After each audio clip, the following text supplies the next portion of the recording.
I'm just going to do a really quick intro. So SqueegeeRama, actually quite a lot of people here have attended SqueegeeRama, so I don't have to tell them about it, but for those of you who haven't, SqueegeeRama was conceived as a week-long production and playtime in the Comox Valley that allowed printmaking artists to stretch their squeegee wings, learn from some skilled practitioners, experiment, and try things they normally wouldn't. We feature a guest artist, attendees from all over, and our studio staff and dogs. So we started in 2016. Our first artist was Gary Houston from Portland and David Cran from Seashell. And if you look over at the far two images, those are Gary's. Gary works with scratchboard, hand-cut rubylith, and airbrushing. And when printing, he uses transparent inks to achieve multiple colors by overlay. So if you look at it closely, you can see how colors blend together and make, second colors and third colors. David was a pioneer of stochastic and random dot printing steps using Photoshop and Illustrator.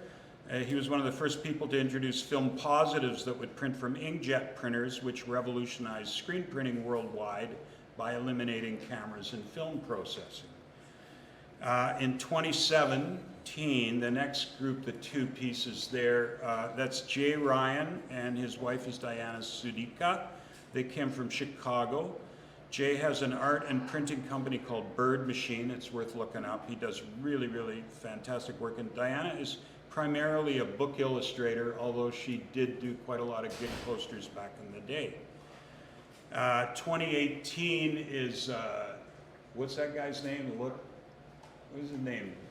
Fred or something? The guy with a peg leg. Well, no, that's Tuffy. I know who did it. He had some name for that print. Greg. Peg leg Greg. That's who. Yeah.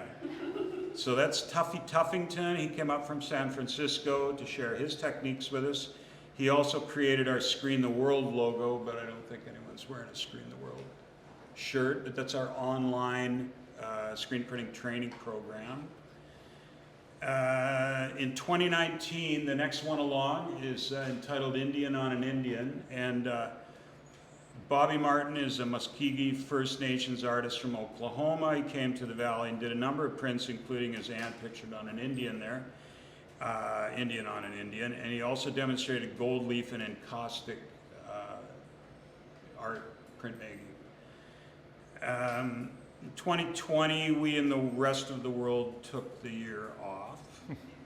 In 2021, Emily Luce and Rod Sayre, who are here tonight, two artists from Port Alberni, came over the hump and led our 5th SqueegeeRama, and they're here again this week with us, and they've actually attended every one except the first one, so give them a round of applause. Righteous screen printers, yes. So in 2022, which is this week, we invited a guy named Dan Stiles to come up, and Dan came with his family to visit the Valley and continue his research and development in the concept of an electric poster. Their work, along with a selection of pieces from other attendees, is over here on the wall. So these are works that people have done in past that attended SqueegeeRama and worked on. Okay, I just wanted to say thanks to our local sponsor, Julian Rendell, and Make It Zone, Julian. Julian and Adrian here did tons and tons of work on the coding of the poster that you're going to see in a little while. Some of the other companies that helped us, they include Sefar. Sefar are the oldest mesh manufacturers in the world. They're located in Switzerland. So they make all sorts of meshes for like artists, people like ourselves, but they also do a lot of technical meshes for electronics printing. Another company is RH Solutions. They're the importer and distributor of Atma presses. We have an Atma at work. And there's Creative Materials. They're a supplier of conductive inks and electroluminescent materials. We unfortunately didn't get our shipment until today, so we weren't able to do the electroluminescent experiments, but we will. Also, Screenprinting Magazine. They're the leading force of screen printing information in the world. We want to thank Wachiay Studio and Screen the World for hosting SqueegeeRama, and the Comox Valley Art Gallery and staff for tonight's presentation. Thank you very much, and with no further ado and blah, blah, blah, Dan Stiles. All right, how do I advance this? The arrows? Yep. Okay. Hi, everyone. My name is Dan. Most people in this room already know that because we've been working together all week. So I promise this won't be karaoke. I'm not going to just read all these to you. But I am from Portland, Oregon, or originally from Ann Arbor, Michigan, but we currently live in Portland, Oregon. We've been there about 20 years. That is located in the United States, which is a little bit south of where we are right now.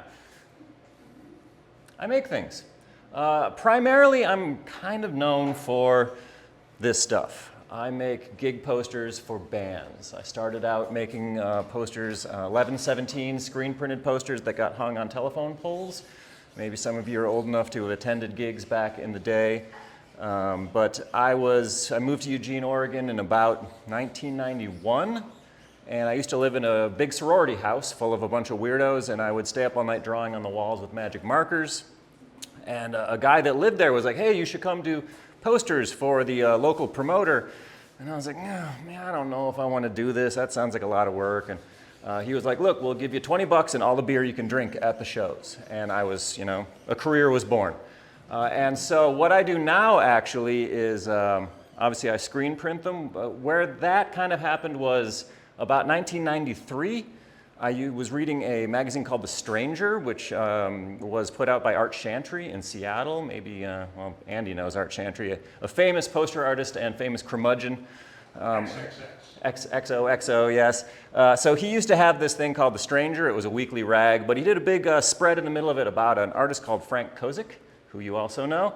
And he was producing beautiful, lush, full-color posters. And I was like, oh my God, I need to step up my game. At this point, I'm just doing these crummy little 1117 Xeroxes. So I taught myself how to screen print. And from there, I worked a lot of really bad jobs as a screen tech or printing, church t-shirts and basements and stuff like that. But I eventually kind of grew that into a career of making what you see today, which are commercial gig posters that are usually commissioned by the bands, and they're sold as merchandise. So you're not going to walk around town and see these on telephone poles anymore. These are commissioned to be sold at the show, the night of the show, one night only. They're all limited edition prints. Smaller bands like Japan Droids, bigger bands like Tame Impala, who I've done quite a bit of work for. Arctic Monkeys.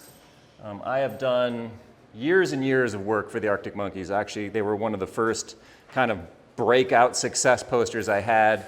I was commissioned to do the poster for them, and I had no idea who they were. I'd never heard of them before. Nobody else had ever heard of them before. But I was like, I knew the guy, and I was like, yeah, I'll do this for you, whatever. And in the 3 weeks it took me to design and print the posters, they went from being nobodies to being #1 or #2 on the US charts. And so when I released the poster, I sold 150 of them in about 10 minutes or something like that. And I was like, oh, I'm on to something here. And so we've been working together ever since. This is for their most recent tour. It's Sydney, Australia. Tora Moi, which is actually up here if you want to see the difference between a JPEG and an actual printed piece. If you get up here closer, you can see all my big fat traps and all that stuff in there. Foo Fighters. Decemberists, a local band from Portland I've done quite a bit of work for that used to be a whole lot smaller than they are now. Squamish Valley Music Festival. I did every single year of this until they went out of business. They were bought by a much larger promoter who then destroyed the whole thing, which is kind of what happens when you get money involved. And then it's not only just gig posters. I get hired by a lot of other people to do a lot of other things. This was done for Marvel. We did a series of these for the thing called the Avengers Station, which is it's like a place you can go and you can see the suit that Iron Man wore and the Hulk thing, and then you buy a lot of stuff. It's an exit through the gift shop kind of situation. And this is stuff that was in the gift shop. So yeah, it's not just gig posters. Actually, that's probably only about 30% of what I do. A lot of what I do are also book jackets. So on the left, The Sisters Brothers by Patrick DeWitt, Other People's Money, the Moth Radio Hour does a book every year, the collection of their best stories. I do the covers for those. I've done work in the, for children. It's children's book right there. I've also done, prints and various other things in the kids market. Skateboards. This is based on the movie The Holy Mountain. If anybody's ever seen The Holy Mountain, nobody? Weird, right? Yeah, so yeah, that's weird shit. Fun projects. This is a stand-up video arcade game that I did for Google. They made, I don't know, maybe about a dozen of these and gave them away as prizes for something, but it was one of those dream come true kind of projects because, a lot of the stuff that's influenced me to get into making posters to begin with is sort of junk culture, just ephemera, comic books, things like video games. I'm not really, it took a lot, I was probably like 30 years old before I started really understanding what fine art was, but my entire childhood in my 20s was really about album covers, t-shirts, and other, just stuff from common pop culture as opposed to high art. So getting to do something like this is like traveling back to 1982 and getting to do one of the, the original Pac-Man machines or something like that, which I was far too young to have done back in the day. I also do a lot of packaging. So this is a 185-gram blue vinyl for a band called Sola Rosa. There's a pull-out poster and all kinds of other stuff in there. Beer packaging, I do tons of beer stuff. Like so much beer stuff, which is great. I love it. There's certainly no problem with that. But there seems to be a real overlap with people who like beer and people who like rock and roll. So I've kind of gotten right into this market. All right, so that's kind of the show and tell. I did want to talk a little bit about theory or how I think about posters, how I address, or just how I address design in general. This will be brief, but if you want me to go into it later with more, I certainly can. So one of the things that is the most important, the number one thing when I'm designing is that concept is king. Design is about storytelling. Art is about storytelling. And so what your concept is really the kernel of what you're making, right? The concept is the big idea.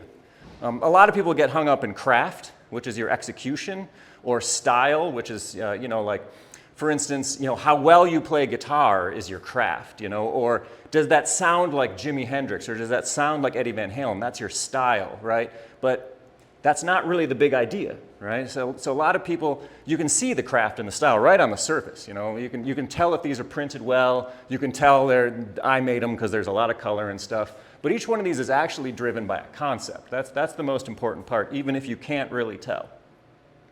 And the reason for that is that there's this overlap between how this actually works. If you're just interested in craft and style, you wind up with a piece of work that might actually look really good, but it lacks substance. There's nothing there. And you can see this a lot of times when you see like a big Hollywood blockbuster, Transformers or whatever. Lots of money went into it and lots of big name actors and lots of explosions, right? But you're like, you leave and like 20 minutes later, you've kind of forgotten what the movie was about because there was no concept, which is what something like Star Wars had a concept, and that's why 40 years later, people are still obsessed with that movie. So, and there's other places. If you just have concept and craft, it lacks personality. If you have just concept and style, it lacks quality. But if you get all three of those things together, that is good creative. And again, it doesn't matter what you're making, whether you're writing a book or whether you're making a concert poster or whatever. It's this hub of all three of those things added together. And concept is really kind of the hardest part. You can learn to draw, you can learn to print, but concept is all really about thinking. And that's where the real heavy lifting comes in at the beginning of every one of these things before pencil hits paper. There's a lot of thinking that goes into them. Okay, and then the second thing is that all communication is symbolic. And I think the easiest way to kind of explain that is if I say to this group, sun, say the word sun, you all picture in your heads the big hot neutron bomb going off in the sky above our heads, right? Which is amazing. It's amazing that the words coming out of my mouth right now, which are just sounds, it's just air making waves, goes into your head, and your brain is translating what I'm saying into meaning, which is amazing, right? It's nuts that I can say sun, and every single person in this room who speaks English knows what I'm talking about. I could also just write these shapes. There's a squiggly little thing, and you see that, and you picture that big thing in the sky, which is also amazing. That's just a symbol, It's a collection of symbols. All right? Or, and this is where it gets into what I do, I can draw that. And everybody knows what that is. That doesn't even look like the sun. You know what I mean? But everybody's like, oh yeah, look at the sun, right? So that's kind of the basis of what I do, is that, you know, everybody has basically a dictionary in their head of symbols they understand. Verbal symbols, auditory symbols, pictographic symbols. You know, we all know this is fire. We all know this is you know, a globe, the earth, even though that's not what either of them actually look like. But here's where the storytelling part comes in. You know, you can do that. And now I'm telling you a story, which is also amazing. And that right there is just a simplified version of what I do with all of these. You know, these are all just loaded with symbols. Like every one of us we understand so many symbols. And my job is to take symbols, hopefully ones that are kind of maybe not, you know, like if you're trying to show an idea, don't use a light bulb. You know, that's trite. Everybody's seen that before. But is there some new and novel way to combine symbols that we all already understand into something interesting? And it's really that novelty that I'm searching for.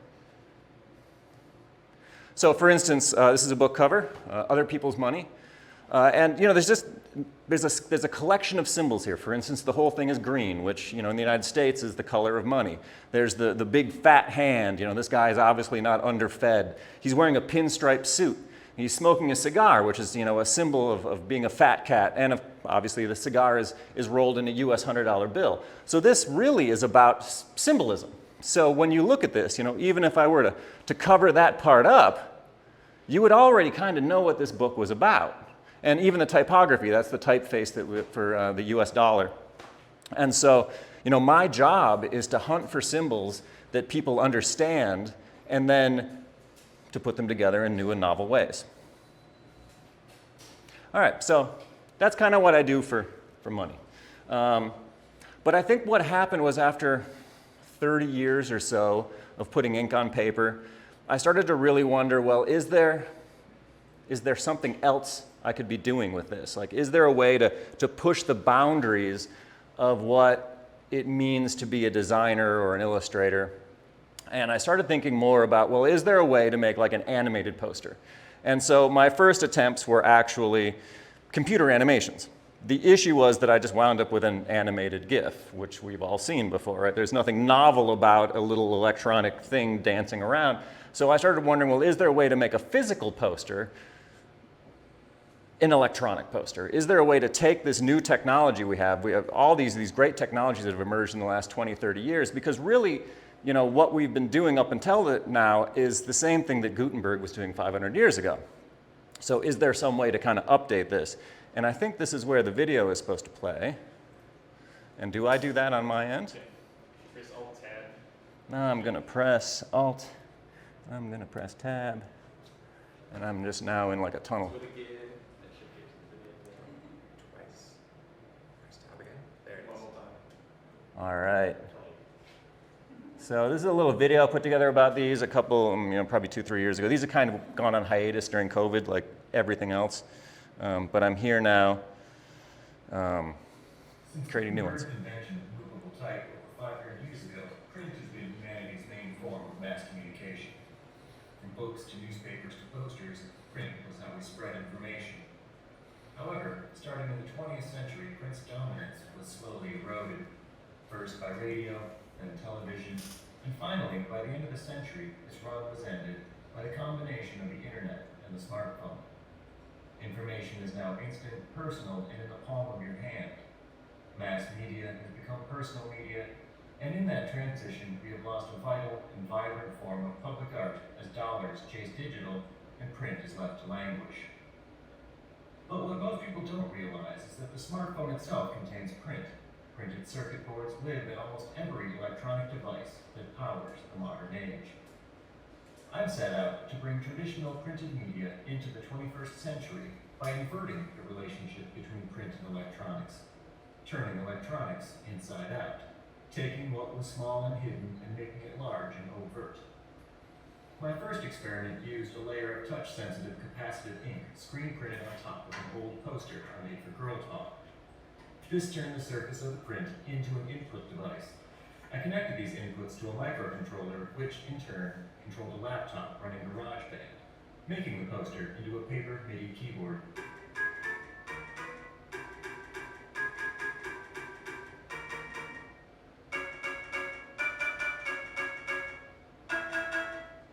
A more ambitious version of this project was funded by a grant from Aero Electronics and the Cherry Creek Arts Festival. I wanted to make a poster similar to the Girl Talk piece, but entirely standalone. It wouldn't need to connect to a laptop for processing or power. The result is an 18 by 24 touch-sensitive circuit board, screen printed with traditional and conductive inks. Processing is provided by 3 microcontrollers running MIDI chips and an MP3 decoder, all powered by 3 tiny lithium polymer batteries.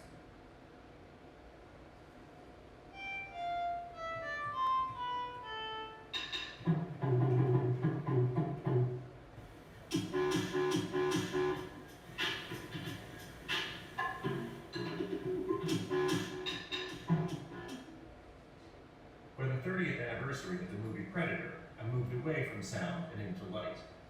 The coolest thing about the Predator were the laser sights built into his helmet. This piece features a tiny battery-powered microcontroller that collects data from an infrared motion detector. If it detects motion within 8 feet of the poster, 3 paper-thin LEDs built into the back turn on. For Mars Attacks, I took the Predator idea a step further.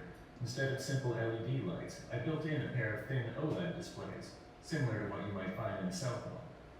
Powered by a Raspberry Pi equipped with an Adafruit Snake Eyes hat, the eyes of the alien look around and dilate at random, bringing what was once a static image to life. I still have a huge list of technologies I want to play with, so keep an eye on my social media for upcoming projects. Yeah, so I think that's sort of all I had to talk about today. Here's a new electronic poster we made this week that we've been working on that's actually a theremin, which is pretty cool. You don't even need to touch it to get sound out of it. We'll turn that on later. But if anybody has any questions about process, so I know you had some questions about research and whatnot, I'm happy to answer anything you might have. We have a question microphone.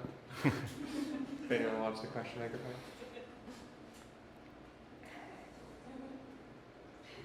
Sure, I got a question, Yeah. You said wait. I have one job here. When you say animation, like when I first heard about this project, I heard you say animation, and I was like, do you mean like taking a TV, getting rid of it, and having the poster so we have Bugs Bunny running across the screen kind of thing? Like That would be obviously, ideal. It'll be very simple, like just maybe a pixel traveling across. Yeah, it's one of those things where I think what I really pictured in my head was like, those scenes from Osaka in the original Blade Runner movie with the massive billboards that are like talking to you and whatever. Now, granted, those are all LEDs, right? Yeah. But could you make a piece of paper that somehow you would print on, really thin, you could print a display, or you could print a field of pixels that you could then light up the pixels or something. And, that was sort of the vision. And obviously I've run into a lot of technical constraints in that this technology doesn't exist yet, but I'm finding what does exist, and kind of pulling it in and asking, what can I do with this? Capacitive touch is pretty far away from Blade Runner, but it's a first step. Yeah, cool. Thank you.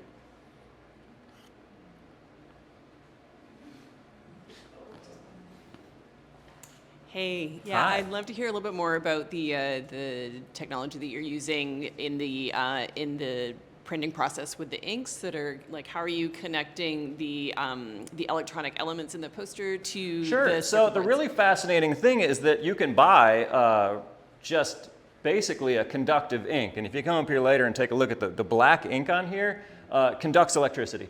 This particular ink conducts electricity extremely poorly. Because it's basically just carbon, like literally carbon suspended in some ink. And so these are fine for capacitive touch, but there's not enough electricity going through here to like light up an LED, for instance. But they do make inks that are based with silver or with copper, where you can do that. Because if you crack open anything electronic and see all those little circuits in there, that's what they're using. That's what that's made out of. So all of this stuff exists, but they've been putting it inside stuff and hiding it, and all I'm doing is kind of blowing it up big. Yeah. Sorry, another question. Is there a relationship between the technology there and some of the stuff that's being done with with textiles? Yes. Yeah? Yeah, Okay. there is. And that's actually one of the things I'm sort of been interested in doing is there a way to bridge what I'm doing into wearables?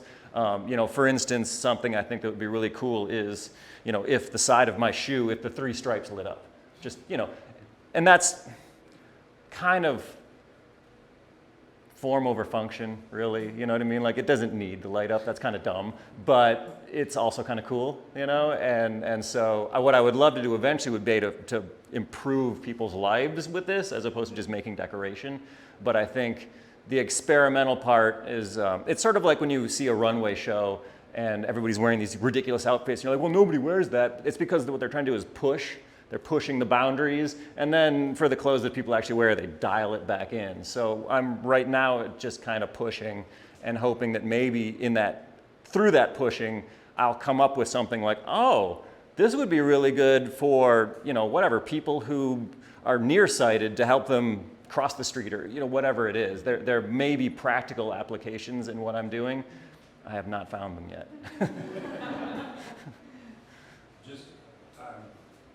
Just to answer that a little bit, there is quite a lot of work being done with conductives and other materials on fabric. One application that I saw was for little babies that are in ICU units. Instead of sticking electrodes all over them, they actually put the electrodes into a onesie, and the onesie has conductive inks going to a central Wi-Fi enabled reader, and then that would then they can monitor.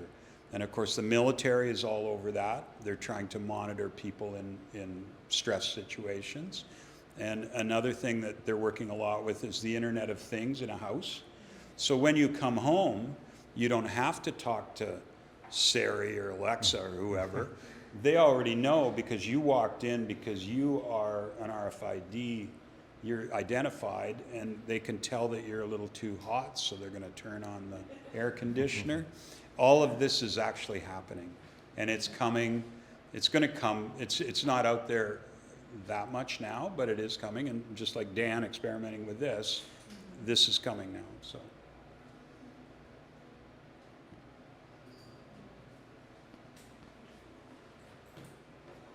a couple of questions. Light seems to be really important. So does your next experiment involve light? Does my next experiment? Yes. As a matter of fact, Leading question, perhaps. there's something we're working on right now that involves light that we're hoping to have ready today, but we did not. Can you tell us anything about the technology that you're using and some of the incredible specificity of the process that you're doing manually, and including Andy's amazing gizmo he showed me yesterday, which is just amazing. The one where we're measuring how the thickness? And like what the process is and what's required. Like I think Okay. for most yeah. people who so, can't understand screen printing. what I actually came up here to work on this week was not this. This was a side thing that I was already working on in Portland. What we're trying to do this week is to actually, this is a lamp, not the whole thing, but just the lit up part is what we call a lamp or a light bulb.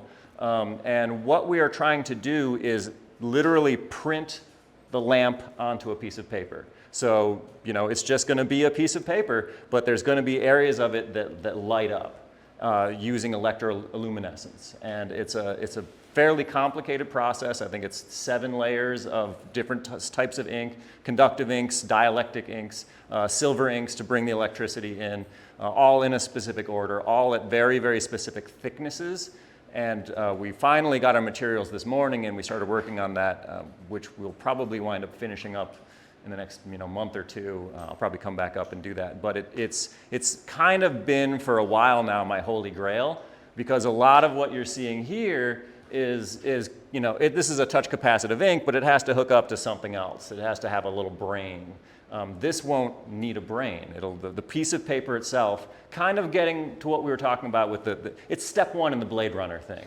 So it's not multiple pixels that could show animation, but we could, in theory, print 48 little lamps, and we could have like Mario or somebody, animated using these 48 lamps by turning them off and on. So it's getting to that point. So we have found a technology that we are reasonably sure that we could make happen, and that's what I came up here this week to play with. And if anyone's curious, this is an example of EL wire, which is conventionally made with like plastic tip. But Dan and Andy are trying to figure out how to take this highly commercialized, highly precise process and make it something that's doable in a reasonably advanced, but not super high-tech clean room screen printing, which is amazing. Apparently, Andy and I are trying to prove that hosers can do it. Is that what you said? Yeah. All right. You said specific. How specific is this process? How specific? Well, I mean, we have layers of material that need to be, what is it measured in Newton meters? Microns. So we have layers that need to be 10 microns thick. We have layers that need to be 30 microns thick. They all need to be printed on top of one another seamlessly without any little boogers in there, because if you have any kind of hole in your layer, you're going to get a short circuit. So it's very specific, and I think it's highly doable. I think, if you look at all these posters, there aren't, these are very clean layers of ink and whatnot. So if we can manage something this clean, but with an electric process, it should work. You're so far. It's his one job. This is not a technology question. Can you tell us about your design process? Do you start? Yes. Can you show us your sketchbook? Do you start on paper? At what I point do. do you move Okay, to digital? so I actually have a pretty, not so much in-depth process, but what we were discussing earlier before we went live was that, concept is king, and so every one of these things has an idea. There's an idea behind it, and so the first step is always what I call feed your head, which is, my example earlier was the Black Keys. If you get a commission to do a poster for the Black Keys, the last thing you want to draw is a big black key, which is, that's sort of the low-hanging fruit. Draw a black key, that'll be cool. All right, two of them, it's like, don't do that. Draw it and then go put an X through it and move to the next idea. And so my first step is what I call feed your head, which is that you need to, who are the Black Keys? Listen to all their records twice, look at the song titles, what do they do? Oh, there's only two guys? Well, that's kind of interesting. Well, what do they play? Well, there's only a guitar and a drum. Well, that's kind of interesting. Well, where are they from? Oh, they're from Akron, Ohio. Well, what's cool about Akron, Ohio? Oh, there's a tire factory in Akron, Ohio, and it's closed. Well, have you ever seen a rock poster with a tire on it where it says Black Keys, instead of, and so, or maybe you turn it so the treads are showing. Well, what's in the treads? Are the treads, are the guitar strings maybe? So what I do is I go and I do all of this research, and I have my sketchbook with me the whole time, and what I do is I draw those little symbols that I showed earlier, basically little icons. So I might draw a little guitar, I might draw a little car tire, and that is what I call symbolize. So I take all these different things and I turn them into symbols, right? And then, once I have a bunch of these symbols, I try to do what I call summarize, which is how can I make these symbols. How can I take that planet and that fire and now tell a story? So, I've got a guitar and I've got a tire and I've got, a record. Okay, maybe the tire is actually a record, and, and you start sort of doing that, and that's how you wind up with, that's just a tennis ball, right? That's not a real good story. But okay, this one right here. So it may not make any sense to anybody who does not live in San Francisco, but Outside Lands is a big music festival that happens in San Francisco every year. And one of the things that it happens in Golden Gate Park. My wife and I actually met in San Francisco, lived there for a long time.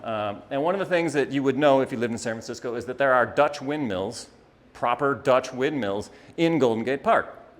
And see, each one of these posters these are local events. So if you live in Amsterdam and this makes no sense to you, it's not for you, right? This is for people in San Francisco.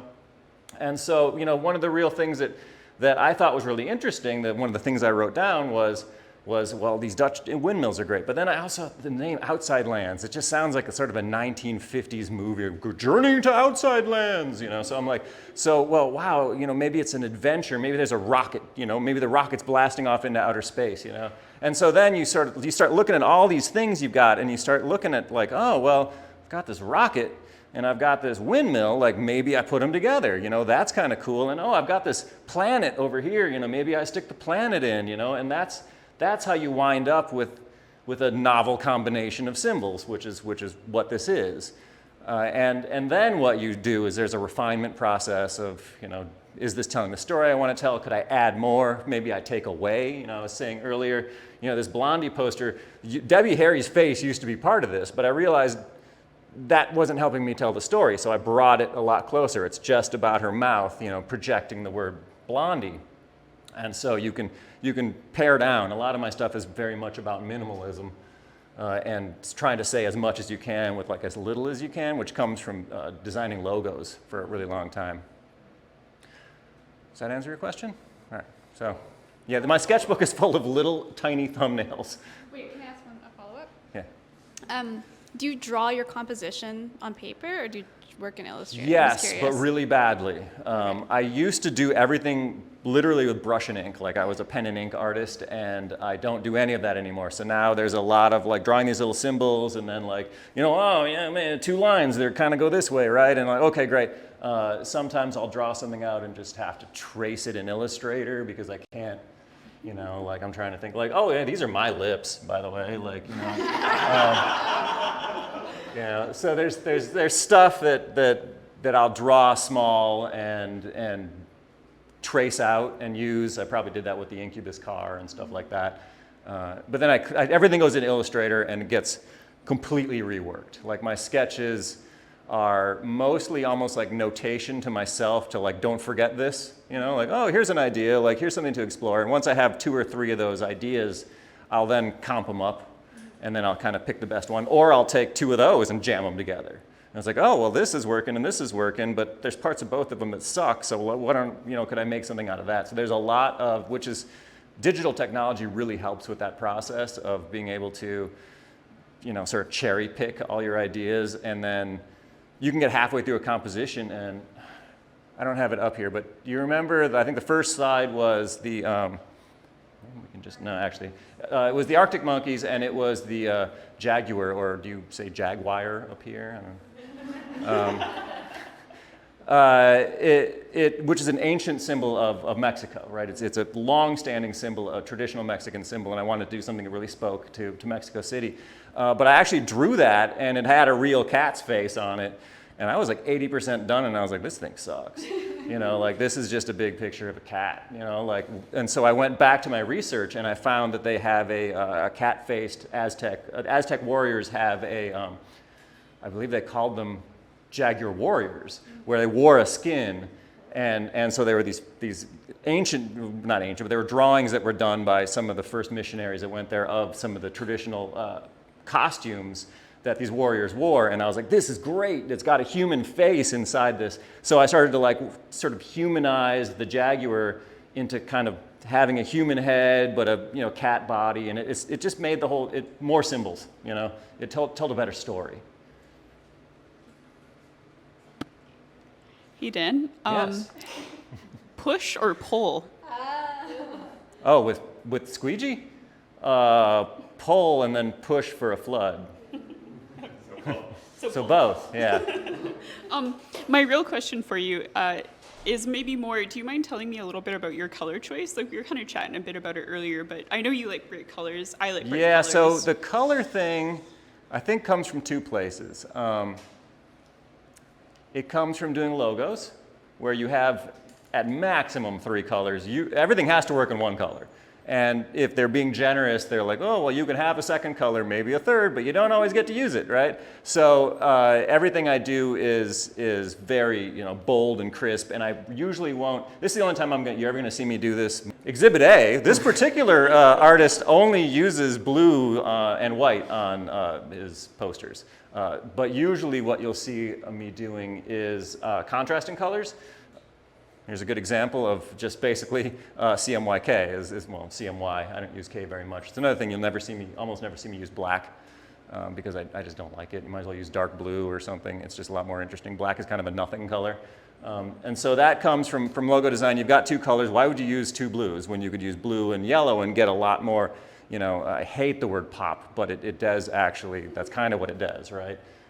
So, there's going to be a lot of, here's that, it's practically the same color palette, right? Or again, one trick pony over here. So, and then the second thing was, when I was a kid, I went to Waldorf school, and they do there's a lot, everything is an art project at Waldorf school, and they are super into primary colors. Oh my God, everything is just primary colors, right? So I learned at a very early age how to work with primary colors, and so I think I'm comfortable with them. And so that is, I guess that's why the color, mostly what I do is I pick colors from opposite sides of the color wheel. So I'm not gonna pick a bunch of colors on one side because, and some people can make that work, it just doesn't work for me.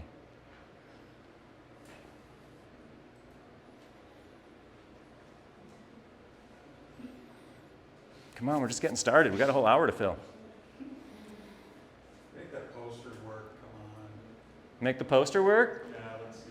All right, is it all plugged in and stuff? Are you skipping anything if you do this? I don't think so.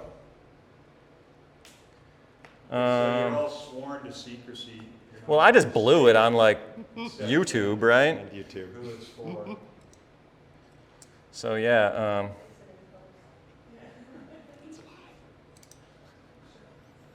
this might like screech or pop when I turn it on. I don't know.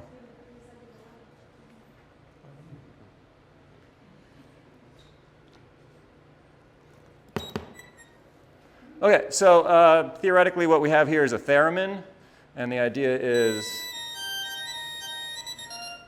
it's reading the distance of your hand.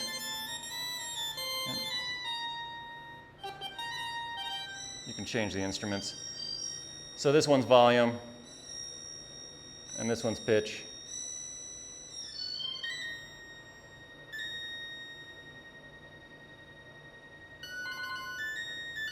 And you guys are welcome to play with it, but this is what we've been building this week because we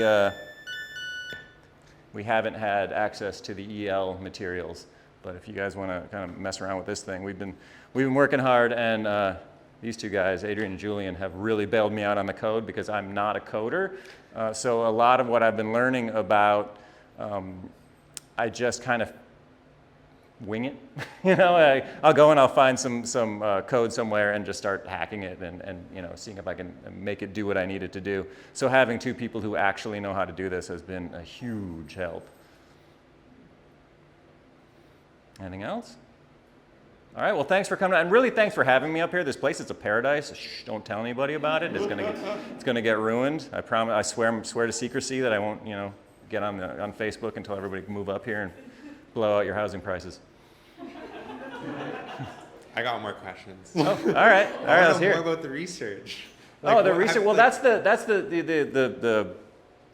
concept, Akron, Ohio big bit idea. is yeah. I mean, really, like, get into whatever the hell it is you're.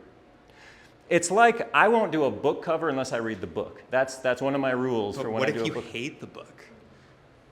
That happens. And what I actually do, like if I have to do a poster for a band that I don't like, I will find an adjacent band that I do like some crappy metal band is like, oh man, this is just, you know, like the Cookie Monster vocals. I can't deal, right? But I'll be like, all right, I can deal with Metallica. I'll listen to that, and that'll sort of get me in the mood. But you still need to do your research, right? So read half the book or something. Like you need to understand what it is you're talking about, and you know, the Sisters Brothers cover, which I showed briefly. I mean, maybe I can bring it back up again. What did you say to do this? Alt-tab. Oh, and then tab, and then Twice, I go one more back tab. to There it is. there, right? All right, I think it was one of the very first ones I showed. Oh. All right, so this right here, The Sisters Brothers by Patrick DeWitt. This is probably, it's not my first book cover, but it's the one that really got me into doing book covers. It was extremely successful for both me and for the artist or for the writer who was at the time unknown. This is his second book.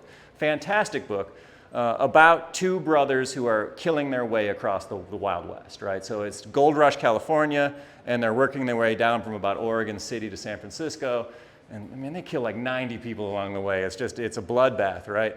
But there's a lot of, you know, there's Shakespeare back there if you look at in the moon. And so there's a lot of symbolism built into this that comes only from reading the book. Like you obviously looking at this in the bookstore, you're like, oh, dude, there's two guys that make a skull. That's pretty cool, right? But what I'm trying to do with that is really summarize the story. And I wouldn't have gotten that by, every time you get a book from a publisher, they do give you an abstract.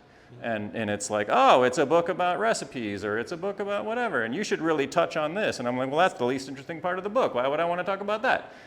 So, you know, what I get from the book goes in that little list of notes, and, you know, you produce, I mean, I honestly comped like 9 covers for that book, not because they wanted me to, but because the book is so good that I had more ideas than I needed, because it was just, you know, like amazing.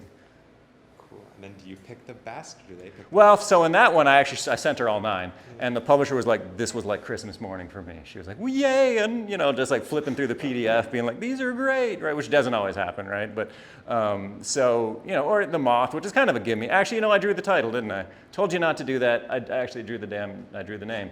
And I used a light bulb, which is another thing I said not to do. But, you know, it really helps to know, you know, like, you know, would you marry a person that you didn't know? You know, like it's like the whole point of your job is to understand. It's that Einstein quote, like, you know, you can't explain something simply unless you fully understand it. You know, my job is to explain simply, so I really need to understand what it is that I'm explaining. Yeah, that answers it for me.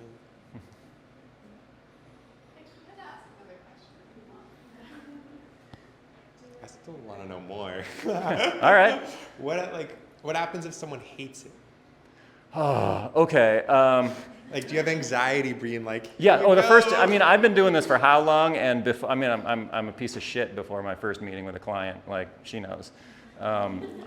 Because there's a lot of stress. Because one of the things is that you spend a lot of time researching, you spend a lot of time comping, and if they shit all over everything, it's back to square one. You're like, oh my God, I need to do all of that again. And on top of that, I suck at my job, you know. And so thankfully that, you know, 99% of the time that doesn't happen. But you do get things that get, you know, I've done the most recent Avengers poster, flat rejected. Just no, we don't want that, you know. And I thought, I didn't like it either, honestly. But I thought I was giving them what they wanted. And not what they wanted, right? And that was a lot of work that went into that comp, and it was like, oh man, I'm starting over. But maybe it's like not marrying the wrong person, you know. Maybe your next idea will be better. So yeah, there are jobs that just kind of go down in flames. It does happen, but there's more winners than losers, which kind of, you know, keeps you in the game. To carry on with that too, in terms of thinking about a young person getting started out in design, there's a lot of requests, just, you know, on spec. Can you create me something on spec? And then if we like it, well, Don't do it. And so it's hard though for young people starting out to sort of get a place and you know, what's your best advice? My advice, because the world is now a giant publishing platform, is to make things that you really like and put them out there. So you want to be a book designer, you want to be a poster designer, start making some fake posters and start an Instagram account and like roll that stuff out. If you look at most of the designers now who are really prominent, like hip designer, Ali Moss or Jessica Hirsch, I think. Hish? Okay. Those people literally have an Instagram account and are making things that they want to make, and they put enough of it out there that people started coming to them and said, give me a piece of that, which is what I do. You know, I don't, these are all real now, but what people come to me and they say, we like that, will you do one of those for us? As opposed to, we're Coca-Cola and we need a logo and you better look like this. You know, it's two completely different types of projects. It's the design as a service versus design as art. And I think most people get into this hoping to make design as art. They wind up making design as a service because the client is driving the whole process. And if you establish yourself as a person who knows what they're doing and you have an aesthetic and you have you're selling a look, then those people will come to you and say, you're obviously, you know, like you're cool and the young people dig this, you know, give us some of that. And I do a lot of projects every year. The ones that really pay the bills are when a big client comes through and says, you know, make us look like this. Mm-hmm. And so as a young designer, I would say make something every single day and put it on Instagram and wherever else, you know. I mean, Instagram's probably even not the place anymore. It kind of, the last couple of weeks has gotten a little weird in there. You know, whether it's TikTok or wherever you are publishing, make and publish constantly. And your craft will get better, and you'll develop your own voice. Because if you're working for somebody else doing what they're telling you to do, you will never develop your own voice.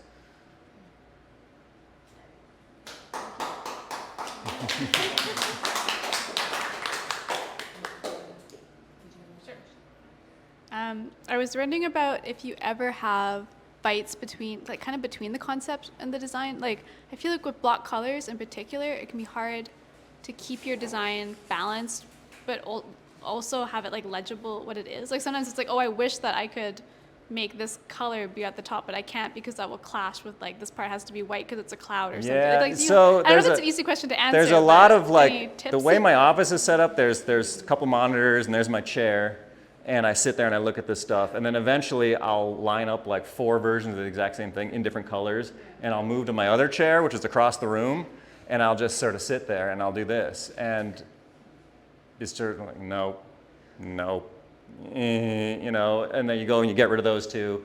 And there's a lot of just stopping and looking, or you go down and make yourself a sandwich or something and come back up, you're like, ooh, you know, and then you backpedal, which is, again, great about the digital process is you can comp up anything you want and look at it. You know, it used to sort of be like you would design something, you would make your mechanical separations, like physical separations, and attach some color chips and send it to the printer, and it came back looking like it came back. You know, you're like, well, not so happy with that blue, but you know, what are we going to do? And now there's just this minute control over all of that, which can drive you insane. But especially typography and color, there's an awful lot of just move it around, look, nope, you know, move it back around, look, nope. But we have the tools that enable us to do that now, so it's so much easier. I mean, I guess I don't need a microphone, but oh, yes. How far, I guess you must have to have the entire design finished before you go to print, or do you ever like test things in print, like colors first before you for the design? No, but there is a lot of, or there was when I was hand pulling all my own posters, a lot of going down and mixing color and, you know, doing drawdowns and just looking at it and being like, it needs a little more white, it needs more red. Or I would design something on screen and then I would mix some colors and I'm like, I actually like these better because I can't, screen colors are RGB, they're not real, right? So it makes a lot more sense to look at your screen color and then maybe look at a Pantone book and go like, well, these are at least in the dirt world, and so like, and then take the Pantone book over and start mixing, and then go, yeah, okay, this kind of works, because there's a huge translation, sort of a loss in translation between screen and print, and I think the designers that just hit Command P or that just hit send on an email and sort of never see their final product don't ever get that. And that's why you see a billboard and you drive by, you're like, man, who picked those colors? You can't even read that type. Like, what were they thinking? Like black type on a red background or whatever.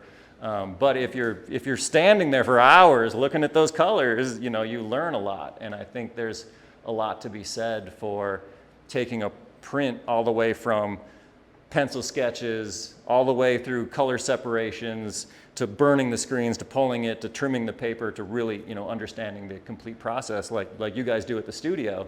A lot of the design world has lost that. You know, they're very, very digital, and they don't understand print media, and it shows. I think there's a lot of really bad print media being made. And on that note, so when you're working with a client or a band or whomever, and you're communicating with them, say through your JPEGs, and you're looking at the colors on the screen, you're dealing not only with the backlighting that you get on the screen, but you're also dealing with color calibration on your end and their end. And if they approve a color or a composition at their end, and then they see the print, just that difference between, how do you So that is that something process? that we worked out when I was working making logos. Is that we had not the Pantone fan, but the Pantone chip book, the big guy, where you rip out a chip and you stick it to a digital printout and you put it in FedEx and you send it to the client and you make them sign their name on it. And that is the only way And even then, when the printed thing comes back, it's going to be 10% off with those colors because the stock is different, because the Pantone chips are on a very specific stock and all that. But at least you're like, you know, this is the color we agreed on, not what's on screen. This stuff, like honestly, I have never had anybody complain about color. They're always like, oh, I love your colors, you know, and I kind of feel like the whole proofing process as it used to exist. I mean, does anybody, Andy, you remember blue lines? Yeah, so you used to like before, you used to run film in a real film machine that smelled like developer because it would run out like an actual piece of film, and you would go and you would put this photosensitive paper underneath, and it was like, what was a mimeograph? It was like one of those blue mimeograph things. It stunk, and it would be a proof of just your film, not your color. And then you would take that to the client and they would sign it. And then you would go back and then you would run a color proof and you would take that to the client and they would sign it. And it would take like 3 weeks to get the approvals. Now it's like you send them a JPEG and they're like, they don't even like open it, they'll get on their phone like, yeah, okay, cool. You know, and that's the world we live in now. But there's jeopardy in that for the designer because if they don't catch a typo or if they don't whatever, it's your ass. So I am sort of the mindset to get them to, you know, at least send them an email and be like, this JPEG is what it's going to look like. Do you at least agree with this? But yeah, the whole signing off process, if it needs to be done, the Marvel guys, we send a full size comp, looks just like this with color chips mounted to it, and get a physical signature because they're Marvel, you know what I mean? Like, and they're, you know, I mean, one of their press runs is thousands of dollars, and we're not just going to like vaporize the money. So.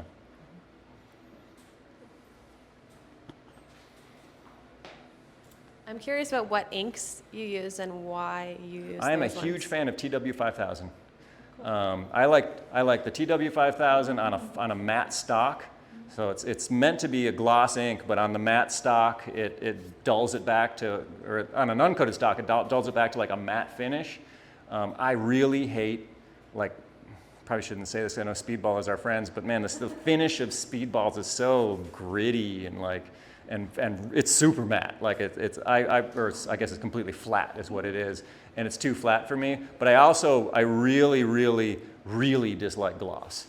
Like gloss paper with, it just reminds me of like, I don't know, a brochure you would get at a bank or something like that, right? Well, then that's too matte, you know. So I like the gloss on the flat paper, kind of creating a nice matte surface. So that's probably, and Nasdar's kind of good. Yeah, Speedball, especially the black, scuffs really easily too. Like, you know, these posters travel, like these, you know, I dragged them here in a box, and if there was Speedball black on any of these, it would just be full of like little, you know, you just slide a poster out and it gets a ton of scratches on it and stuff. So I like it to have a little bit of ruggedness, and I do like the really, the ability to hit really, really bright colors with the glossy ink. Does your family get involved in your process at all, whereby you are pulling people up to the office to be like, no. No? Do you even get to see it? Really? Oh. So, it's like fully on your own. You don't, there's no feedback. Okay.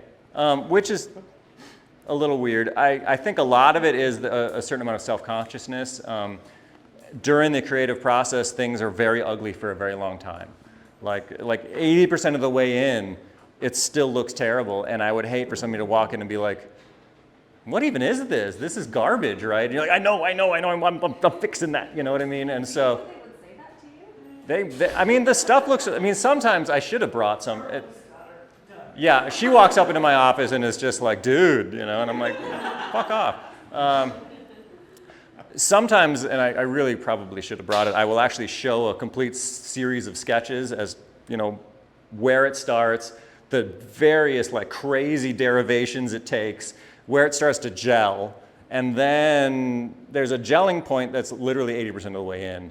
Up until that point, it's a shit show. And like, I don't even show pencil sketches to my clients because I don't want to explain what's going on, you know? So I wait till it gets to that gel point, and then I'm like, well, this is basically what you're gonna get, which sucks for me because if they don't like it, I've just wasted a lot of time really refining something. But the way my head works, I have to see something before I see it. I think my wife actually is really good at seeing things in her head. And I don't know, there's nothing in here, right? So like, it just, I like have to sort of keep drawing, and then I'm like, oh yeah, that kind of works, you know? And so there's just a ton of that. So there's a lot of trash gets made along the way. So how do you estimate your time when you I know that one of these takes about 10 hours to design. Right. It's just kind of, sometimes they take longer. In a row, or would you do that over? No, I break it up. I'm usually juggling about 12 projects. And like 4 of them are in sort of some finalization stage, 4 of them are in the middle, 2 of them have ghosted, you know, like I don't even know what happened to those guys, you know, and they come back eventually, but like book covers are the worst for that. They're like, we need this, and then you're like 6 months, like dead silence, and then like, oh, we need this. And then there's like 1 or 2 that are at a very, very completion stage, and the way I split up my day is that I'll hit 4 of those a day, every day, in a cycle. And it gives me some time off between them, because sometimes that marathon is cool. Like the 10 hours of just your eyes are bleeding, you know, and you're like, like, you know, 2 in the morning. Like that's kind of fun sometimes, but also sometimes you're just spinning your wheels and wasting your time. So putting some space in between hitting something allows you to hit it with fresh eyes. I have more questions. All right. How do you like organize your ideas and your iterations and all these files? Every day that I open a file, so every day has a folder with the date on it. And inside that folder is, you know, Dr. Dog work number 1. 2 days later, I'll make another folder. I'll move that file in, Dr. Dog work number 2. Same file, but I'll start working on this new one. And I also, when I work in the margins, so my Illustrator page is like say 9 by 12, I work at half size. All around it, for 40 inches is like stuff, right? And I'll just, if I like something, I'll drag it over and I'll work on it. And then I'll drag again and I'll work on it. And you can literally scan the page and watch these rivers coming from the center of different ideas as they unfold. And, you know, sometimes I'll zoom back and be like, oh, there was something up there, you know, and I create this forest, and then, you know, and then I shut that down, come back to it 2 days later. Maybe I'll grab a few things out of that forest, move them to a new document. And so there's a dozen files that get generated just in the concepting process. And then once you start really making the thing, there's going to be a layered file, there's going to be a flat file, there's going to be a color separation file. I just create new files for everything because I love being able to go back a couple steps, like easily. There's nothing worse than being like, oh man, I lost that. Like, oh, it's just gone, right? Or like hitting Command Z 50 times to be like, I think I liked that color like a couple times ago. Like, you might as well, the digital tools are just awesome, and exploit them, you know? They're free, or not they're free, but like there's no cost involved in making 50 iterations of something. Totally, yeah. It's better than like file new, Yeah. Newest. Yeah. That's the stage I'm still on. No, just version 1, version 1.1, version 2, version 2.2, 2.3, 2.4. Just keep going, new files for each one. Do you do any projects that aren't client-based these days, or is everything? I'm wondering about this, like where these Rocky Mountain and Ski Colorado. Oh, so this is a those client I clients? have who is in the Rocky Mountains, obviously, and he runs a poster store in the Rocky Mountains. He actually sells a lot of my rock posters, but he has a lot of tourists that come through. We were discussing this once again before we were recording.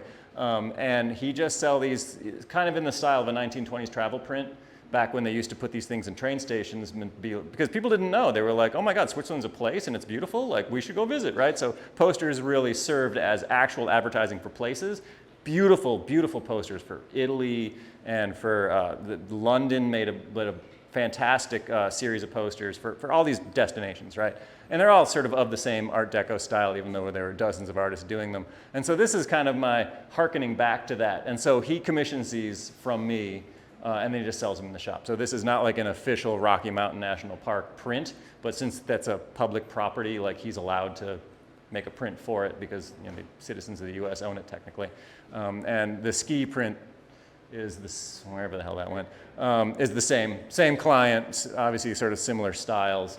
So I've been trying in my head for years now. I want to make one of these for every Western ski state, you know, Wyoming, Utah, you know, Oregon, just kind of travel print for skiing and snowboarding. But this is the only one that exists because I just haven't gotten to it. But yeah, I do a lot of stuff that isn't necessarily gig posters, but gig posters tend to be the place where I have the most freedom. These clients want me to really go there. They're like, oh man, just fucking go for it, right? Whereas most clients are like, all right, let's bring it back in a little bit, right? So these are test beds for developing new styles or whatever I'm trying to play with. And then I can usually take what I learn here and apply it to the more corporate projects, because the corporate projects, they are not risk takers. They love it when you walk in and go, we're gonna do exactly this, but it's gonna say Coke, you know? And that's what they want. They don't want you to do anything experimental. They don't want anything they've never seen before. So this all just serves as kind of proof of concept. And then, you know, Verizon Wireless or whatever is like, hey, we got a new campaign coming. We'd like her to be talking into a phone, you know? And it's like, yeah, sure, why not, you know? And then you charge them an obscene amount of money and they're like, cool, you know? Yeah, that's something I probably should touch on is one of the things about doing personal work is that you develop a portfolio that then, you know, paying clients can sort of pick from in a way. They can be like, oh, we like what you did here, do more of that. But if you don't have anything to show, you don't have anything to show. Yeah. On that topic of personal work, do you do anything that's just like purely I'm going to make a set of posters or something like that and say I'm going to sell them at a I do. I still do a lot of stuff. I don't do a lot of shows, but I go to South by Southwest every year. Flat stock poster shows. There used to be a lot more flat stocks, which is where all the poster artists would come together at Pitchfork Music Festival or Bumbershoot Music Festival. And what I do for that is like basically merch. I'll make T-shirts. I make stickers. It gets back to the ephemera. Like when I was probably about 12 years old, there was a store that opened in my town called Make Waves, and all they sold was like new wave stuff. Like it was where you went to go get your Cramps poster and your Devo record and, you know, and your Misfits t-shirt. And I walked in that place first time in my life and like my head just exploded. I was like, this is the coolest place on earth. And I still love that stuff. And so when I do have, I don't do enough of it. I don't do nearly enough of it. But when I think of it, I will make like an enamel pin of some dumb thing I thought of or whatever. You know, the little thing that we're using on the t-shirts today over there is just, you know, that hand is just something I just thought of and just, you know, comped up real quick. And now everyone is welcome to take one home with you as a souvenir. So yeah, I do stuff like that, but something that actually being here this week and something that my wife and I have been discussing probably for a couple of years now is there a way to take our lives back to doing more personal work and not doing as much commercial work? Because we really have, for the last 25 years, been very, very focused on commercial work. And it's great, and it's provided for our family, and that's all wonderful. But like, at a certain point, you kind of get tired of drawing skulls for the man. And, you know, like, I want to draw skulls for me again. And so, you know, that's being here this week has really been wonderful, and being able to be in a space full of people making great stuff, and that's kind of what I want to do more of. Actually, I want to do more of this too, like speaking, educating, that type of stuff. I'm reaching the give back portion of my career, and so that's I think where I'm going to try to take it. So no, I don't, but I'd like to. I think would be the you know, short answer.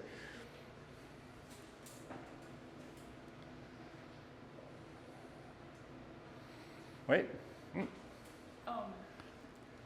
So like, is there any, I'm thinking like dream clients, because you've worked for a lot of people. Yeah. Like yeah, dream author, dream band. I don't know. You know, the weird thing about bands is like they used to be really opaque. You know, and you would be like, man, Led Zeppelin's so cool. I heard one time they conjured the devil to write this song, because nobody knew anything, right? But now you can just like look up Robert Plant and look at his Instagram and see he's drinking a smoothie, and you know, you're like, you're just a dude, right? Like they've lost that magic. So like the dream client, unfortunately, I think there's still stuff. Like I would love to do another line of skateboards. And that one was based on the Holy Mountain, but I'd like to do one just based on my work. Things like that, snowboard, skateboard, like that culture is still really appealing to me. The more underground, the better, I think. That stuff doesn't pay, but that's where the most freedom is, and I think where the most, for me, is like the most sort of credibility in my mind, like that whole world of subcultural things. The older I get, the more I age out of that group, though, now. Like I'm not, you know, like I'm the old man at the concert now, like, you know, bald head and, you know, just like, so it's not necessarily my scene, but that's still the stuff I like. But yeah, I don't think there's like one band. I mean, the funny thing is, like, I did work for the Pixies, and their manager was fucking douche, and it sort of ruined it. And so, like, yeah, dream project, maybe you shouldn't, you know, meet your idols, you know? Have you ever made lunch boxes? No, but that sounds fantastic, because you could print on them, but they also have that relief, which would be really cool. Yeah. One of the things my wife, Mel, who I don't know if you've met her yet, she is constantly trying to get me to make like other stuff. You know, she's like, you should make other stuff, you know, and like things like that would be really smart, because people buy those things. What about dream author? Dream author. You know, and one of the things is that you kind of choke. Like, I did a poster for Sonic Youth once, and I made 12 different posters before I finally gave them the one that I wanted them to use, because, like, it scared me. You know, I was like, this has got to be good. And the minute something's got to be good, it's not going to be good, is it? You know, like, oh, that sucks. So, like, it's so much easier to be like, I never heard of these guys before, let's just poop something out, you know, and then, like, oh, that was really cool, right? Because there's a flow that happens when you don't care quite as much. So, yeah, I don't know if I have an answer to that question, really, but I'm not sure if my dream author did show up, if I wouldn't choke, you know?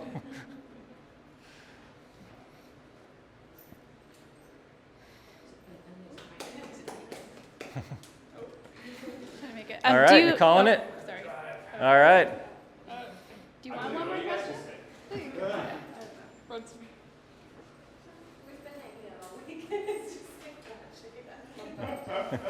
Well, you know, the funny thing is, I thought there would be a lot more interaction in the studio, but everybody's really busy. Like, they're all doing their thing, and so we don't actually get to talk that much. So this is the most I've talked to a lot of you. Do you have any closing remarks then? Dan, Andy? It's all been said. I don't know. Thanks for coming out. I'm going to come back to this next year. Like, you know, I don't need to be the dude. I'm just coming back to, like, play in the studio, because this is a really, really cool thing you guys have going here.